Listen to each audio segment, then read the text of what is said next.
दिसंबर 1946 में जिस इमारत की तामीर शुरू की गई थी, असल में उसकी नींव बहुत पहले ही रखी जा चुकी थी। 1857 की क्रांति के दौरान ही बागी सिपाहियों ने आज़ाद देश का एक अपना आइन बनाने की कोशिश की। उनका विद्रोह तो जल्द ही दबा दिया गया था, लेकिन आज़ाद देश का एक अपना आइन बनाने का सपना नहीं दबा था और नहीं हारा था। और जैसे जैसे महात्मा गांधी के नेतृत्व में आज़ादी की आवाज़ तेज हुई, वैसे ही एक अपना संविधान बनाने की मांग भी और तीव्र होती गई। Gopal Krishan Gokhale presented a short note on the constitution to the British government in 1914, and they said, yes, we will accept it after the war. But now they want to make a constitution for us. Would you know, constitution for India should be and can be framed only by Indians. पहली बार इस majesty की सरकार के 3 cabinet मंत्री एक साथ भारत भेजे गए और ये कहलाया cabinet mission.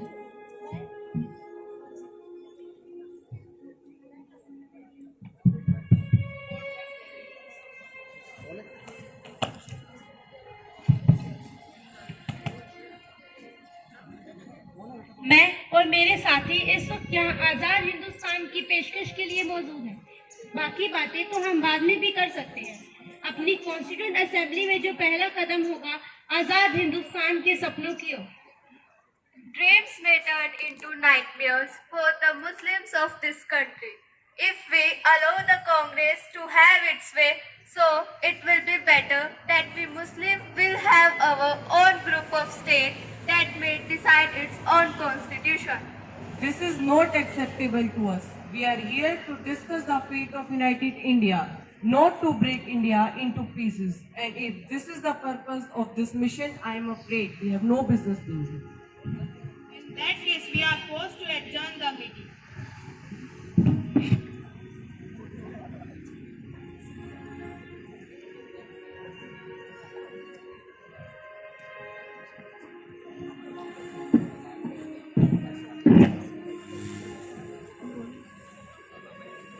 Mass action killer से ब्रिटिश गवर्नमेंट तुरंत मान गई और पंडित नेहरू जी के भारत लौटते ही 3 दिन के अंदर हिंदुस्तान का आइन बनाने के लिए कॉन्स्टिट्यूएंट असेंबली का मिलना तय हो गया।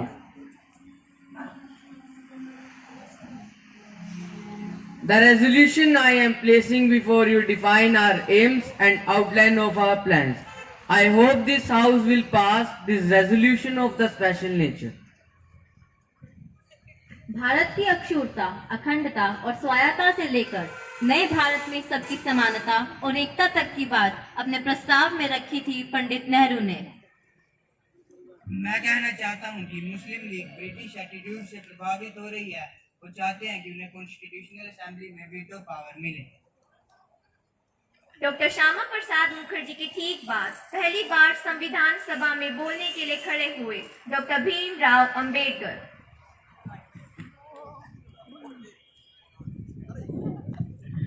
Today we are divided socially, economically and politically. We are groups of warring camps and I probably the leader of one such camp.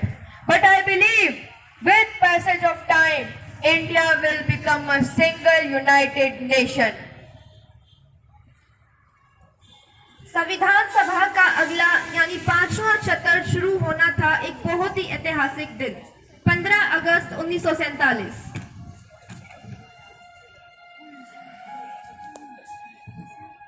आज एक लंबे संघर्ष के बाद हम अपने देश की बागडोर को अपने हाथों में लेने जा रहे हैं।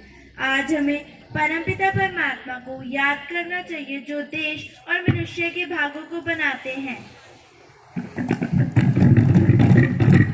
अब पंडित जवाहरलाल नेहरू अपने प्रस्ताव पेश करेंगे।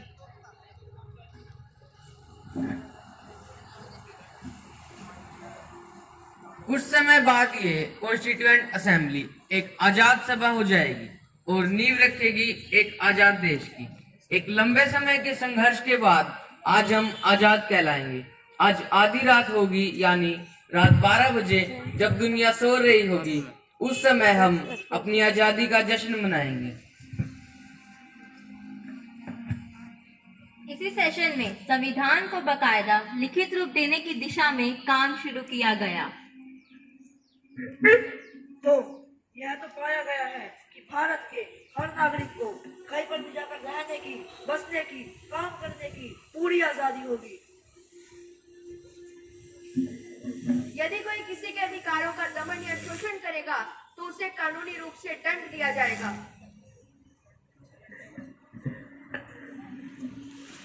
तो यह तो होगा ही ना अम्बेडकर जी, कहने की जरूरत ही नहीं है। No, Acharya ji, nothing will go without saying in our constitution. No doubt, safeguard to our fundamental and non-fundamental rights will be possible through moral consciousness of society. But still, it would be clearly mentioned in our constitution.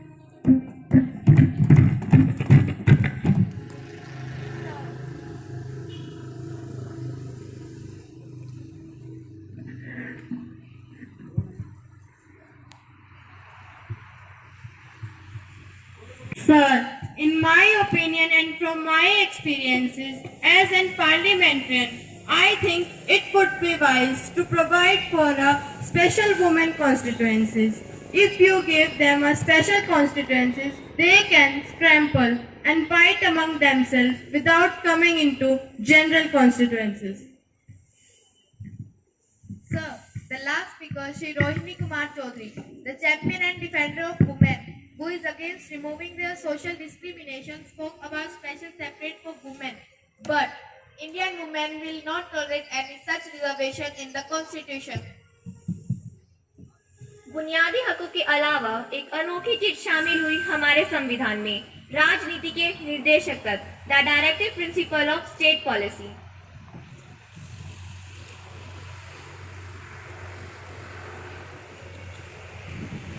Directive principles are instruments of instruction. They will be justifiable as they will not support any political party as done in many countries. जनता जिसे भी सरकार चलाने के लिए चुनेगी उन्हें ये directive principles मानने होंगे। अगर समाज में कुछ भी असंगत होता है तो अक्सर इसकी पहली आंच आती है माइनॉरिटीज पर। शायद इसीलिए हमारा संविधान बनाने वाले माइनॉरिटीज और बैकवर्ड्स के अधिकारों को लेकर काफी सजग थे। इस कमेटी का सबसे पहला और अहम काम ये होना चाहिए कि ऐसे रास्ते सुझाए जाएं जिससे समाज में माइनॉरिटीज को अलग थलग करने के रिवाज को हटा दिया जाए। इनमें माइनॉरिटी ग्रुप्स हैं, अंडर प्रिविलेज हैं, दलित लोग हैं और औरतें भी हैं। और मेरे हिसाब से जो औरतें हैं वो इस समाज की सबसे बड़ी माइनॉरिटी इकाई है। आखिर कितने दिनों तक हम ये रक्षा कवच प्रदान करेंगे, यह भी हमें तय करना होगा। It will be abolished when we don't need them. No, हमें अपने लिए एक समय सीमा तय करनी होगी। कितने दिनों में हम भेदभावों को समाप्त कर देंगे। खतरा ये है कि अगर हमने एक विशेष वर्ग को आरक्षण दे दिया तो बाकी के वर्ग भी आरक्षण की मांग करेंगे और ऐसे भारत भर में जातिवाद का ये जहर और फैलता जाएगा। आरक्षण तो देना ही होगा, वरना ये रहा रेजिग्नेशन। मैं बहुत जिद्दी हूँ अम्बेडकर, मूर्ख नहीं, किसान हूँ। देखकर ही बता सकता हूँ कि कौन सा बीज कल मुझे अच्छी फसल देगा। फिर कैसे हमारे देश के बड़े जमींदार और राजे रजवाड़े अपनी जमीनों को नए देश और संविधान के चलते इतनी आसानी से हाथ से चले जाने देते। किसी भी व्यक्ति की कोई भी प्रॉपर्टी सरकार जरूरत पड़ने पर यूज कर सकती है, लेकिन मालिक को उसका मुआवजा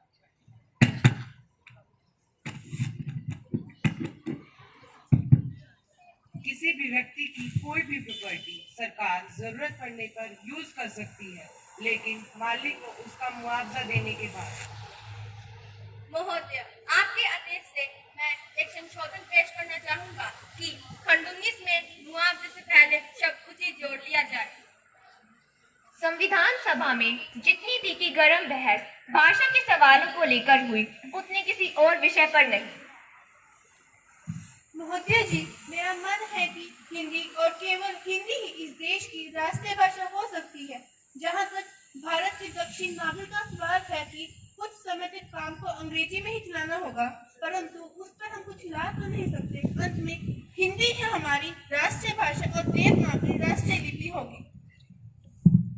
I apologize to convey a warning on the behalf of the South India that our friends in the North India will have a whole united India or the Hindi is Indian only. मुझे ये देखकर मायूसी हुई कि आजाद भारत में हर तरफ तंग ख्याली और छोटी सोच छाई हुई है, और मैं बता दूं कि ऐसे सीमित सोच के साथ हम इस विश्व की एक बड़ी इकाई नहीं बन पाएंगे। क्यों? ये डर है कि अगर हिंदी को राष्ट्रभाषा बना दिया तो उर्दू की पहचान खत्म हो जाएगी। अगर हो भी जाती है तो कौन सी कयामत टूट पड़ेगी। ऐसे हालात में एक विशेष कमेटी बनाई गई और श्री के.एम. मुंशी और श्री गोपाल स्वामी अयंगर को कोई ऐसा फॉर्मूला इजाद करने का काम दिया गया जिससे भाषा के सवाल पर सभी संतुष्ट हो सके। The final decision is that we should adopt Hindi as the language of the all official purposes under the Constitution. But English will stand for next 15 years until Hindi could establish its position in which English stands today. No. सरकार को सही ढंग से चलाने के लिए उसकी ताकतों और कार्यों का विभाजन करना आवश्यक है। इसके लिए 3 लिस्ट तैयार की गई हैं: union list, state list and concurrent list. This is important to make a federal nation. बिल्कुल सही। इतने विशाल देश को सुचारू रूप से चलाने के लिए यह आवश्यक है। केवल दिल्ली से तो सारे भारत को नहीं चलाया जा सकता। In a vast country like India, it is difficult to prevent central government from becoming strong and maintain its unity and accommodate diversity. कहा जाता है कि भारत का संविधान 3 स्तूलों पर टिका है। The 3 pillars of our democracy are the legislative, the judiciary and the executive. There should be strong but independent relationship between legislature, executive and judiciary. संविधान सभा के इस खूबसूरत सेंट्रल हॉल में इन 3 सालों में बहुत से प्रस्ताव, अनुच्छेद और नुक्ते रखे गए, पास किए गए और बिल्कुल अंत में पारित हुई हमारी उद्देशिका यानी कि प्रेम्बल, जो संविधान में सबसे पहले आती है।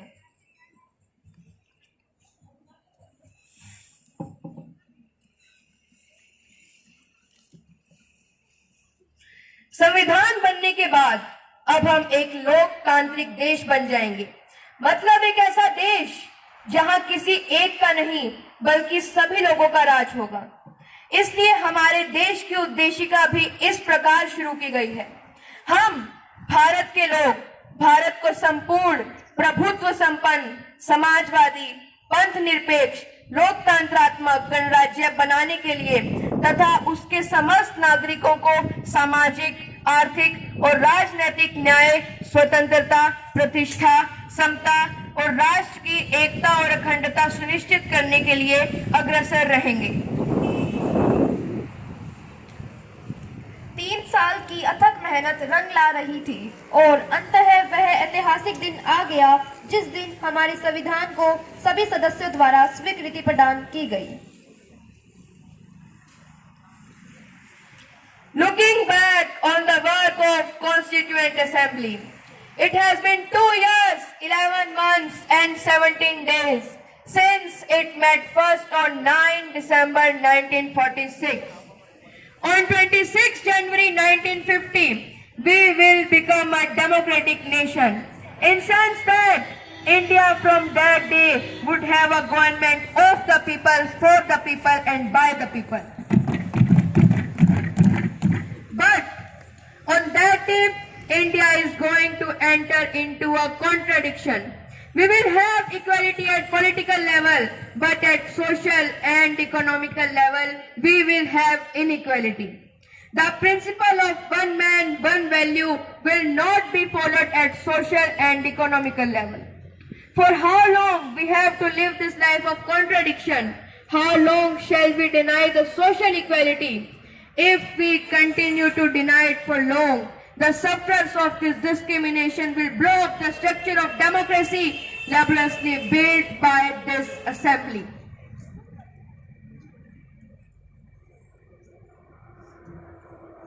बिल्कुल सही कहा अम्बेडकर जी।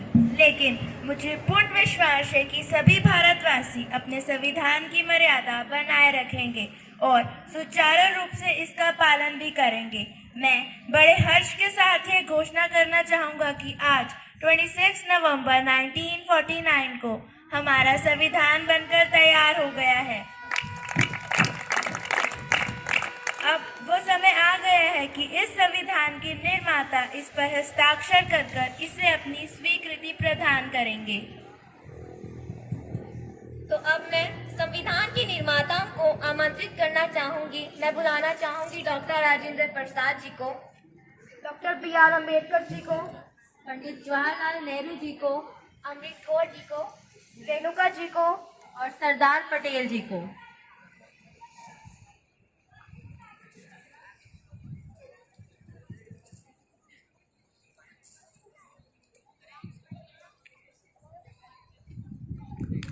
आज 7 दशकों के बाद जब हम मुड़कर अपने संविधान की ओर देखते हैं तो हैरत होती है इस दस्तावेज को बनाने वालों की सूझबूझ पर।